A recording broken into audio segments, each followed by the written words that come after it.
여러분 안녕하십니까? 2021년 8월 8일 주일의 아침 말씀을 나누겠습니다. 사사기 3장 1절로 11절까지인데 제가 7절부터 봉독하겠습니다.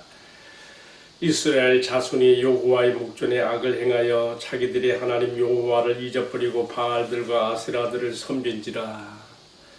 여호와께서 이스라엘에게 진노하사 그들을 메소포타미아 왕 구산지사 나임의 손에 파셨으므로 이스라엘 자손이 구산지사 나임을 8년 동안 섬겼더니 이스라엘 자손이 여호와께 부르짖음에 여호와께서 이스라엘 자손을 위하여 한 구원자를 세워 그들을 구원하게 하시니 그는 곧 갈렙의 아우 그나스의 아들 운니엘이라.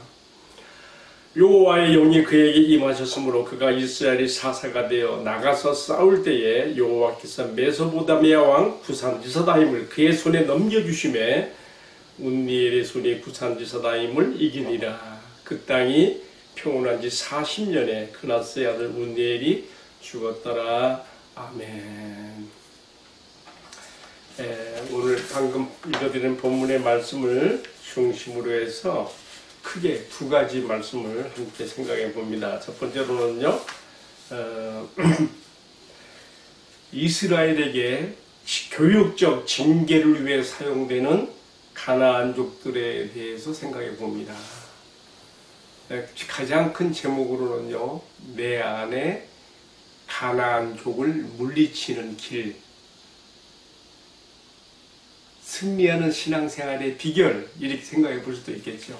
작은 소제목으로 두 가지 이스라엘의 교육적 징계를 위해 사용되는 가나안족들의 그 의미가 어디에 있는가 한번 생각해 보려고 하는 것입니다. 두 번째는요, 첫 번째 사사로 등장하는 운니엘에게서 배우는 것. 하나님께서 그의 백성의 범죄에도 불구하고 배신에도 불구하고 그들이 고통 가운데 부르짖을 때 사사를 보내주시는데 첫 번째 사사가 누구예요? 갈렙의 사위, 그는 갈렙의 동생인 그나스의 아들 운니엘이라고 되어 있습니다. 그가 갈렙의 딸과 결혼하여 유다 남방 땅으로 갔는데 그 유다 남방에서 그가 사사가 되어서 이스라엘을 구원하게 되는 것입니다. 오늘 저는 크게 이 두 가지 점에 착안해서 함께 말씀을 나누려고 합니다. 자, 여러분 첫 번째 주제로 생각하는 것, 이스라엘이 가나안에 남겨져 있는 가나안 7족들을 다 몰아내지 않고 그게 남겨두었습니다. 그들과 언약을 맺었습니다. 그들에게 노역을 시키며 주종관계를 이루고 때로는 조공을 받으며 그들을 노동력을 이용했습니다. 어떻게 보면은 그런 대로 그냥 나가는 것 같아요. 그 땅에 대한 주도권을 이스라엘이 어쨌든 잡았습니다. 그런데 그게 아니죠. 그 땅의 지배권, 그 땅에 대한 주도권은 잡았지만 가나안 족들을 다 물치지 아니하고 그들과의 동거를 선택하고 그들과의 관계를 가지고 함께 섞여 삶으로써 어떤 일이 벌어집니까? 무서운 일들이 벌어져요. 자기들의 아들을 가나안족들에게 주고 가나안족들의 딸들을 자기들이 데려옴으로써 같이 결혼을 통하여 서로 통혼을 이로 인하여서 섞어지는 겁니다. 하나님의 백성 이스라엘의 정체성이 무너지는 거예요. 아브라함의 혈통적 후손으로서 이스라엘의 순수성과 하나님의 백성으로 선민으로서의 정체성이 여기서부터 무너지기 시작하는 거예요. 여러분, 악은 싹부터 잘라야 되는 거예요.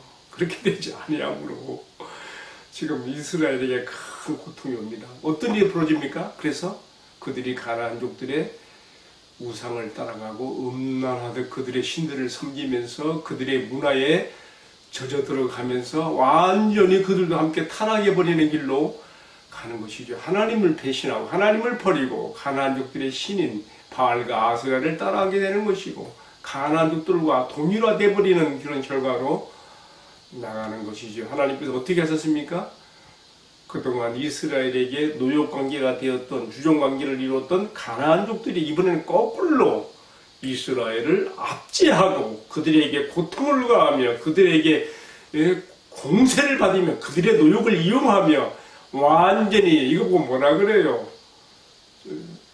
주격 전치라 합니까? 어쨌든 바뀌었어요 이게. 그들이 비로소 고통 가운데 있을 때 하나님께 부르짖어 슬피 기도합니다. 우리를 구원해 주옵소서. 자, 이제 오늘 말씀 첫 번째 주제는 뭐라고 제가 정했습니까?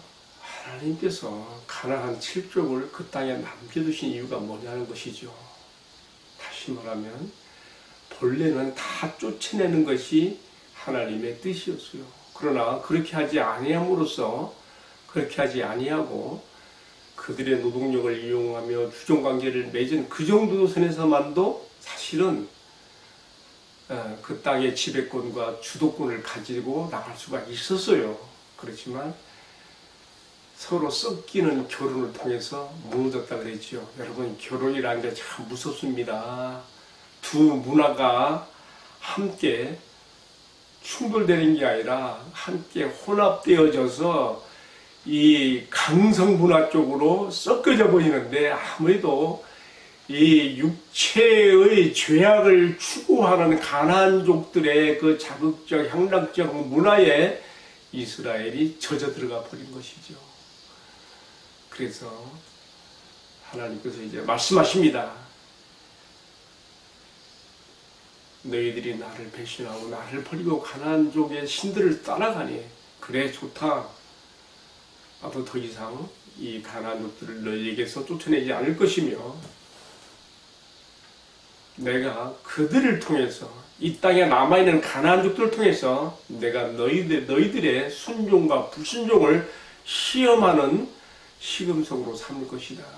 너희가 정말 나에게 순종하는지 그렇지 못한지, 나의 말을 따르는지 안 따르는지 너희들이 이 가나안족들을 통해서 너희들이 드러나게 될 것이다.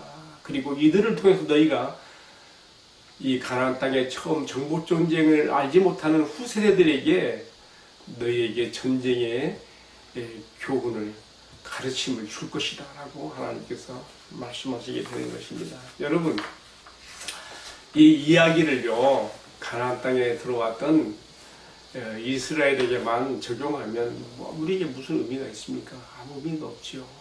우리가 오늘 이 말씀을 신약의 하나님의 백성된 우리들에게 적용을 해야 됩니다. 어떻게 적용할까요? 어떻게 해요? 우리가 주 예수 그리스도를 나의 주, 나의 하나님으로, 나의 구주로 영접함으로 구원을 받았습니다. 그러나 제가 반복해서 드릴 말씀이지만 나의 영혼은 이미 구원받았지만 아직 육신은 그렇지 못해요. 육신은 구원되지 못했어요. 언제 구원됩니까? 예수님 다시 오시는 날 우리가 그와 같은 영광스러운 영체로 우리도 육신까지도 변화되는 거지요. 그날에 우리가 완전 성화의 단계를 거쳐서 영화되는 것이죠. 그러나 그때까지는 우리도 우리 육체 안에 남아있는 가나안 7족이 우리를 자극하고 우리로 하여금 하나님의 뜻을 떠나게 만들 수가 있고, 악한 마귀와 악한 영들이 우리의 육체를 tum타서 우리로 하여금 얼마든지 이스라엘처럼 우리도 하나님을 배신하고 하나님 말씀을 불순종하고 세상 길로, 죄악된 길로 가게 할 수가 있는 것입니다. 여러분, 사사기 1장 2장에 나오는 이스라엘에게 남겨진 가나안 7족들의 이야기를 그들의 이야기로만 끝내지 마시고 오늘 이 교훈이 곧 신약의 하나님의 백성된 나에게 하나님 주시는 깊은 교훈이 있다는 것으로 받아들이기 바랍니다. 가나안 7족들의 존재 의미가 어디 있는가? 이스라엘의 순종과 불순종을 시험하고 또 그들로 하여금 이 가나안 족들로 말미암아 당하는 고통 가운데서 하나님께 부르짖어 선쟁하여 승리하는 길을 가르치게 하는 의미가 존재한다는 것을 생각하면서 오늘 우리에게도 같은 싸움이 있습니다. 우리도 같은 시험이 있습니다. 이 육처럼 말미암아 우리에게 다가오는 동일한 시험이 있고 싸움이 있습니다. 어떻게 해야 되겠습니까? 이어지는 두 번째 주제에서 해답을 받을 수가 있습니다. 두 번째 주제는 뭐였지요? 첫 번째 사사로 등장하는 운디엘에게서 배우는 교훈을 우리가 생각해 본다 했습니다. 3장 7절로 11절 제가 오늘 봉독한 말씀의 내용입니다. 하나님께서 가나안족들에게 주도권을 가졌던 이스라엘이 도리어 그들의 종이 되어서 그들에게 노역을 당하며 그들에게 종을 바치며 압박을 당하며 고통 가운데 부르짖을 때에 하나님께서 그들을 구원하시기 위한 사사를 보냈습니다. 첫 번째 사사, 이스라엘의 사사기에 등장하는 이스라엘의 사사들 가운데 첫 번째 등장하는 사사가 바로 갈렙의 사위. 그러니까 그는 갈렙의 동생인 그나스의 아들 운니엘이라 그랬습니다. 여러분, 이때 이스라엘을 압제했던 그 왕은 누구였습니까? 여기 보니까 메소포타미아의 왕 구산 리사다임이라고 그랬어요. 근데 성경에서요, 또 제가 도무지 이 나라의 지역을 찾아볼 수가 없어요. 또 여러 주석들도 제가 뒤져보았는데 메소포타미아 구산 리사다임에 대해서 말해주는 곳이 없어요. 그래서 제가 참 생각해 보다가 힌트를 어디서 얻는가 하면은 구산 리서다임이라고 했잖아요. 구산이 바로 원어가 어디서 나는가 하면 구스예요. 구스. 애굽 옆에 있는 구스. 그러니까 그렇게 또 추측이 돼요. 운니엘이 갈렙의 딸 악사를 아내로 얻어서 살게 된 곳이 어디입니까? 유다 땅에서도 남방이에요. 애굽과 구스와 가까운 남방이었거든요. 그러니까 그렇게 연관되지 않을까 추측이 되는 것이죠. 그런데 또 고민이 또 생긴 게 뭐냐면 메소포타미아라는 그 말이요. 이게 유프라테스 강변에 구바벨론 지역을 또 말하거든요. 물론 이제 우리가 왕정 시대에 등장하는 바벨론은 신바벨론이에요. 헤테드 족속들이 어떤 S시대에 구바벨론이 또 이 유브라테스 강변에 있었거든요. 메소포타미아라는 말이 그래서 유래돼서 나오는 것이 아니겠는가. 이런 것도 추측도 해봐요. 근데 이런 고민에 빠지다 보면 한이 없어요. 그래서 중요한 것은 지리적인, 지형적인 이런 게 중요한 게 아니라 하나님께서 범죄한 자기 백성들을, 자기를 배신한 그 이스라엘임에도 불구하고 그들의 기도를 들으시고 그들의 부르짖음을 들으시고 그들을 구원하기 위한 사사를 보냈다는 것에 중요한 포인트가 있는 것이거든요. 여러분, 이 사사의 등장으로 인하여서 이스라엘은 그들을 압제했던 8년간 구산 리서다임이 이스라엘 압제했는데 벗어나야 돼요. 40년간 운니엘이 생존한 40년 동안 그들이 태평세월을 또 평안과 안정 가운데 누리게 됩니다. 자, 여러분, 자, 오늘의 말씀을 마치면서요. 그렇다면 이 사사의 등장에 주는 교훈이 무엇인가? 오늘 신약의 하나님 백성된 우리에게도 적용해 봐야 되지 않겠습니까?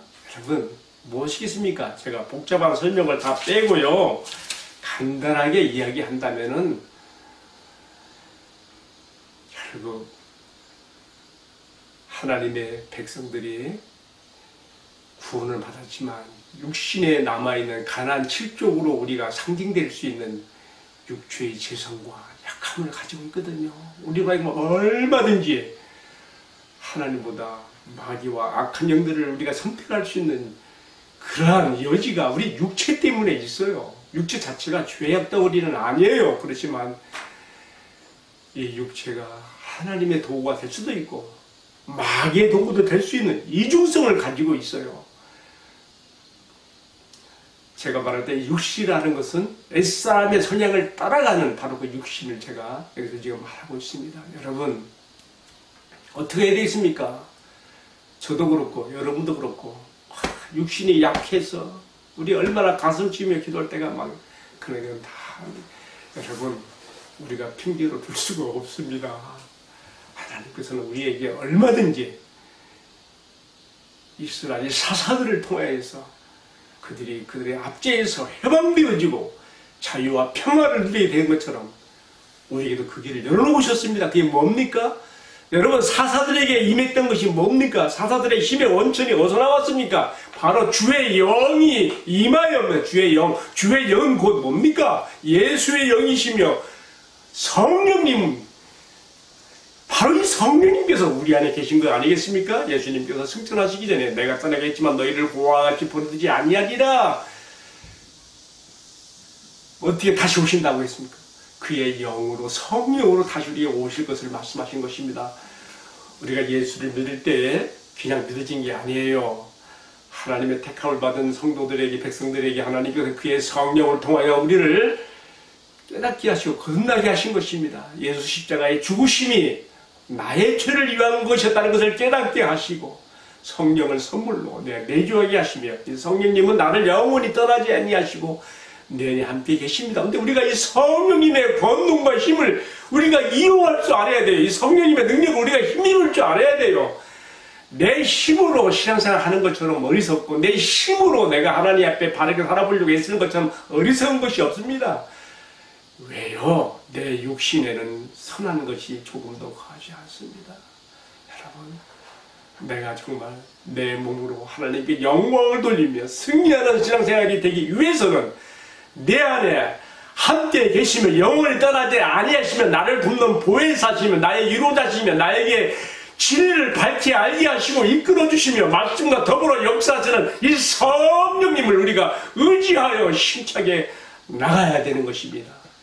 이스라엘에게 고통 가운데, 압제 가운데 권하였던 그 사사들에게 임하였던 그 주의 영이 이제는 바로 내 안에도, 또 이 말씀을 시청하는 여러분 안에도 함께 계시는 것입니다.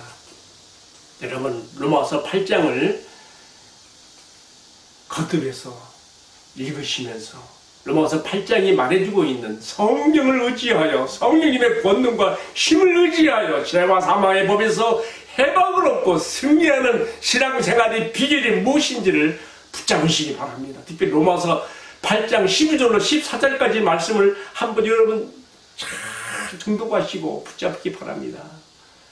그러므로 형제들아, 우리가 빚진 자로 내 육신에게 져서 육신대로 살 것이 아니니라. 너희가 육신대로 살면 반드시 죽을 것이되 영으로서, 여기서 말하는 영은 하나님의 성령을 말하면 몸의 행실을 죽이면 살리니, 몸의 행실이라는 것은 하나님의 뜻을 거스르게 하고 대적하게 하고 마귀 악한 영을 따라하게 만드는 몸의 행실을, 잘못된 행실을 죽음에 둔다면, NIV와 NSB 성경 버전을 보니까 putting to death, you misdead. 그러니까 다시 말하면 너희 몸을 이미 그리스도 안에서 십자가에 내 육체가 못 박혀진 것으로 그 죽음에 너희가 내놓은 성령님의 권능과 도심을 힘입어 그러한 삶이 될 때 너희의 삶이 modify, 너희의 삶이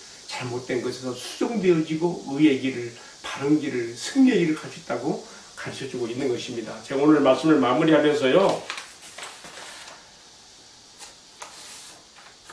육체의 소욕과 성령의 소욕이 충돌되는 우리 육신 안에서 우리가 어떻게 승리의 길을 갈 수 있는가에 대한 갈라디아 5장 16절 24절을 봉독하고 마치겠습니다. 내가 이르노니 너희는 성령을 따라 행하라. 그리하면 육체의 욕심은 이루지 아니하리라. 육체의 소욕은 성령을 거스리고 성령은 육체를 거스리나니 이 둘이 서로 대적함으로 너희가 원하는 것을 하지 못하게 하려 함이니라. 너희가 만일 성령의 인도하시는 바가 되면 율법 아래 있지 아니하리라. 육체의 일은 분명하니 곧 음행과 더러운 것과 호색과 무상분비와 술수와 원수 맺는 것과 분쟁과 시기와 분냄과 당짓는 것과 분열과 이단과 투기와 술취함과 방탕 같은 것이라. 또 전에 너희에게 경계한 것 같이 경계하노니 이런 일을 행하는 자들은 하나님 나라를 유업으로 받지 못할 것이요. 그 다음이 중요해요. 오직 성령의 열매는 사랑과 희락과 화평과 우리 자문과 자비와 양성과 충성과 온유와 절제니 이 같은 것을 금지할 법이 없느니라. 그리스도 예수의 사람들은 육체와 함께 그의 정욕과 탐심을 십자가에 못 박았느니라. 아멘. 기도하겠습니다. 오 사랑하시는 주님, 내 육신에서 나올 수 있는 것은 선이라고는 조금도 없습니다. 오직 주의 성령으로 마귀를 이기고 세상을 이기며 나를 이길 수 있사오니 내가 나의 한계를 분명히 인식하며 항상 주 성령의 인도를 따르게 하시고 성령의 능력과 권세를 힘입어 나의 잘못된 삶의 태도들을 수정하며 특별히 예수 그리스도의 십자가에 나의 육신을 못 박은 자로서 나는 죽었고 오직 예수로만 사는 인생이 되도록 은혜를 베풀어 주시고 축복하시고 성령님 인도해 주옵소서. 이 모든 말씀을 전개하신 우리 주님 예수 그리스도의 이름으로 기도 올리옵나이다. 아멘. 마쳤습니다. 감사합니다.